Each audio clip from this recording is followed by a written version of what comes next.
Hi friends, myself Bharani. ட்ரேடிங்னா எனக்கு என்னன்னே தெரியாது, ஜீரோ நாலேஜ்னு வச்சுக்கோங்க. ஓகேங்களா. அண்ட் அதுக்கப்புறம் வந்து யூடியூப் இதெல்லாம் வீடியோஸ்லாம் வந்து பார்த்தேன். ஓகே. ஆர்டர் பிளாக்குன்னு ஃபேர் வேல்யூ கேப்னு சொல்லுவானுங்க, அக்யூமுலேஷன் சொல்லுவாங்க, மேனிப்புலேஷன் சொல்லுவாங்க. ஆனால் எது ஆர்டர் பிளாக்கு எது ஃபேர் வேல்யூ கேப்னு உங்களுக்கு தெரியவே தெரியாது. தென் ஐ ஜாயின்ட் மார்க்கெட் ஸ்கேல்பர்ஸ். ப்ராப்பராக ஸ்ட்ரக்சரோட உங்களுக்கு வந்து கம்ப்ளீட்டாக வந்து நீங்கள் லேர்ன் பண்ணலாம். அண்ட் அதுக்கு உண்டான வந்து உங்களுக்கு கம்ப்ளீட் ஒரு எண்ட் டு எண்ட் சப்போர்ட் இருக்கும் உங்களுக்கு. அண்ட் உங்களுக்கு கிளாஸஸ்லேயே டவுட்ஸ் வந்து கேட்டுக்கலாம். ஓகே. அண்ட் லைஃப் டைம் வந்து சப்போர்ட் கொடுப்பாரு உங்களுக்கு. ப்ராப்பராக வந்து நீங்கள் லேர்ன் பண்ணோன்னா ஓகே. ஸோ பெட்டர் சாய்ஸ் வந்து நான் மார்க்கெட் ஸ்கேல்பர்ஸ் தான் சொல்வேன். ஓகே.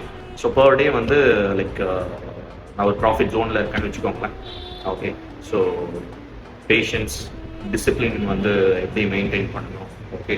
ஒரு ப்ராப்பர் ஒரு ஸ்ட்ரக்சர்டோட உங்களுக்கு லேர்ன் பண்ணனா like I would recommend market scalpers தான்.